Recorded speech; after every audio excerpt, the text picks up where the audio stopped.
But why do we react differently then? Why are some okay and others aren't?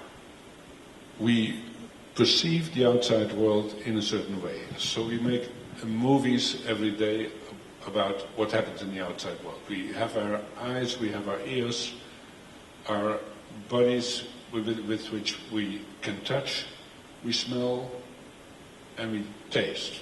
That's what you get from the outside world. That's what's coming into your brain. And then your brain gathers experiences with what it sees, what it hears, and so on. From the moment on we collect experience, we are building reaction patterns. If you have been a quiet person and your life has been quiet, you might stay quiet in the face of something terrible. Someone else has an experience that she got scolded when she came late in school. So if you looks at the clock and there's a traffic jam, and there will be fear. So other people will react like the teacher reacted to them when they were children. So they might be angry at the other car drivers who are in the way of my goal. So we have reaction patterns and we have perceptions. And between the perception and the reaction are fantasies, dreams, beliefs, hopes, expectations. So if I expect to come here tonight and Trish arrives at 18:09, I'm in a comfortable position. I don't need to be stressed because you won't start without me. So that's very relaxed. So if you want to be on time, who taught you to be on time? I didn't. But you reacted as if you had to be on time for me. So there's a story behind every stress reaction. So there are different types. So if something bad has happened in the past, we might have an expectation that something bad happens again. How do we identify what that is, what that trigger is, that makes us feel like that in that moment? Okay, that's where we come into logosynthesis. So, you remember cufflinks? Yes. Men used to wear cufflinks. And our perception and our emotional reactions and physical reactions are connected like cufflinks. That's not very flexible. But it keeps our world together. So if I know that I have to be on time because people expect that I'm on time, I will react with the fear or shame or guilt if I'm not on time. Now, the question is how to change that, because you have practiced these patterns for 10, 20, 30, 40, 50 years. How do you set that priority? Because sometimes we fill our lives with stuff. We're the ones causing the chaos. It's not the car accident down the road. In my work, I have two questions. I'm a coach and a psychotherapist, and you can reduce everything which is important in life on those two questions. The first question is, what are you here for in this life? And most people don't ask themselves that question, and then they are determined by what other people expect from them.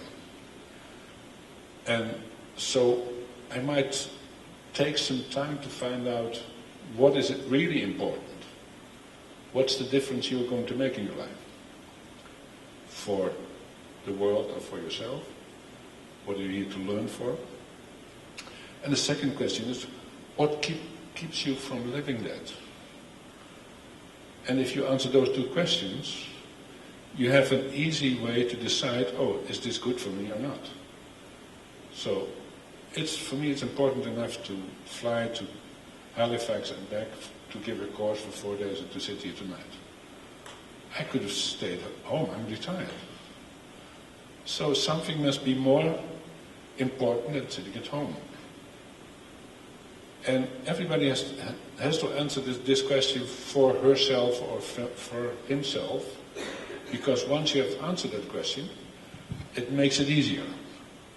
I know some people are writing notes. Do you mind just saying those two questions again so they can get that down? The first one question is, what are you here for in this life, on this planet? You know, an easy question. Easy question. Yeah. We'll contemplate that forever. And the second one? The second, what keeps you from doing that?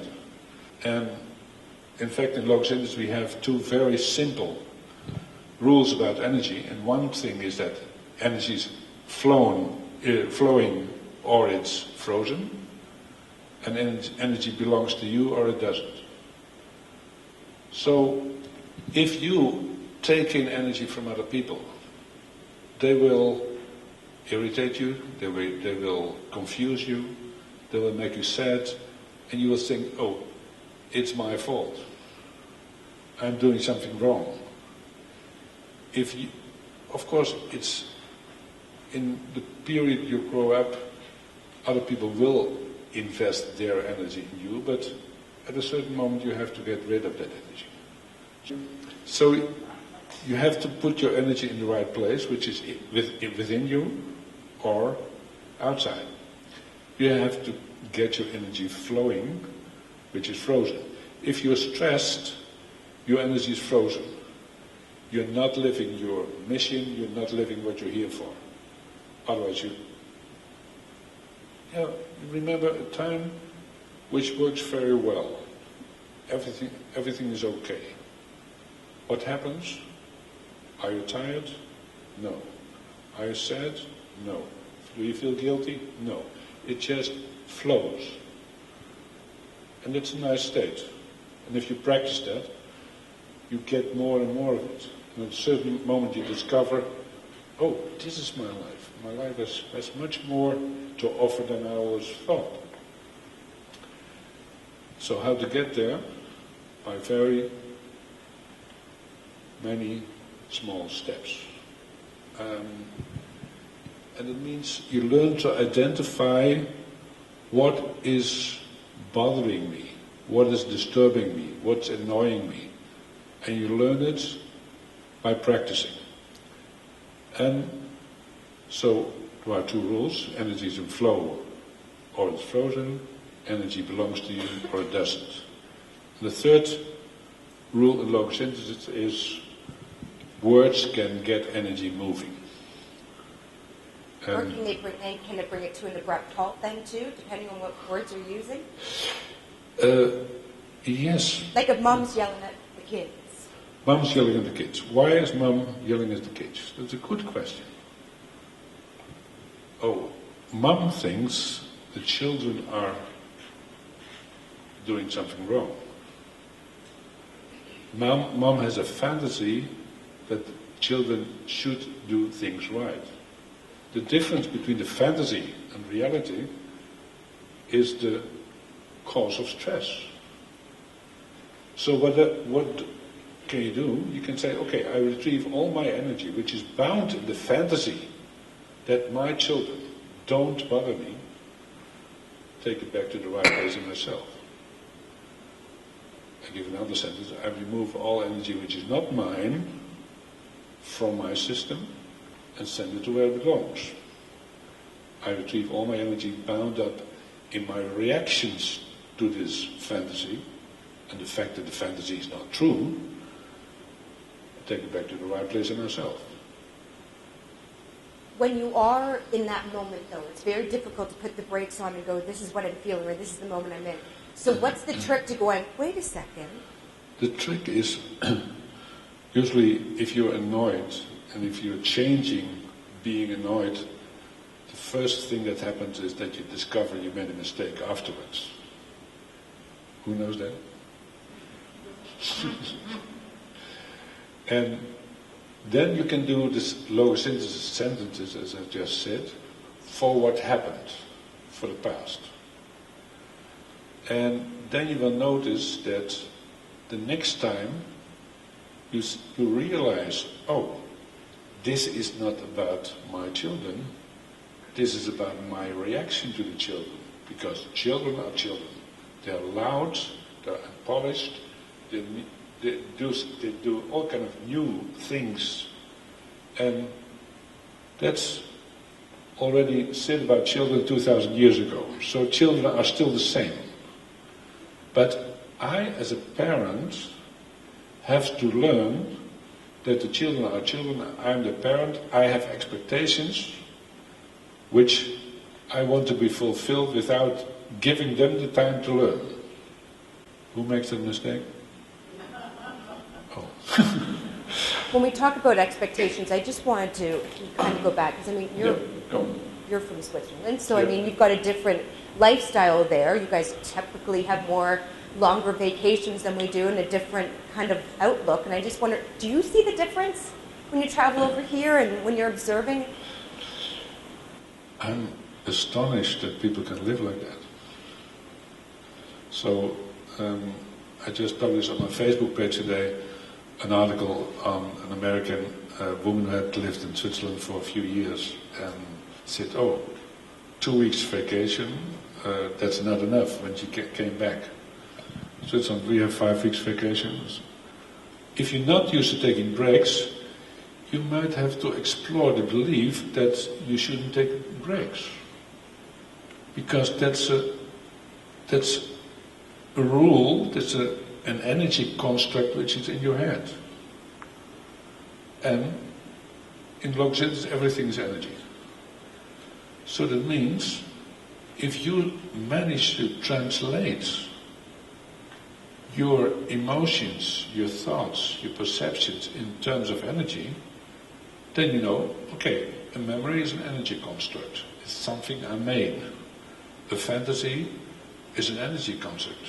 Something I made. A hope, a desire, a wish, an illusion. These are all constructs. And these are constructs in which your energy is not flowing.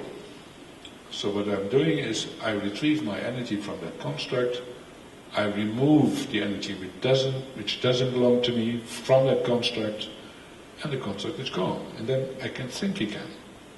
I can't think if I believe something. If I believe I cannot change this, I won't be able to change it. If I can challenge this belief, or use it with the Logosynthesis sentences, then the belief becomes less true. And the belief that becomes less true allows me to think about it. Is this the best solution for my life, for my mission, for me and the people around me? And if I can change that, I have an easier life. And this Kathy story is very familiar for me because I've gone through it myself. I see it happening to very many people, that they start to think about the truth of what people believe. If we use this model, this technique for, let's say, bigger things like childhood trauma or aftermath of an accident or relationships, counseling, then it's very important that someone feels safe with me. And if a client feels safe, then it's easier to give up beliefs because this person knows that it's possible to change for the better. If you don't know that, and you don't trust your coach or your therapist, then it's very difficult to change the bigger things. For my work, you can use Logosynthesis in two directions. For self-coaching, so to manage everyday little irritations, annoyances and so on, and you can use it for the resolution of big issues. Now, while you were talking there, I don't know if anybody else had this image, all I could see was a person standing there and a bunch of luggage stacked up. And it seems that's kind of how we go throughout life. So how do you unpack that luggage and maybe what you're carrying with you and identifying that, oh wow, I didn't even realize that stuck with me when somebody said that to me in 3rd grade. And so how do you identify and unpack?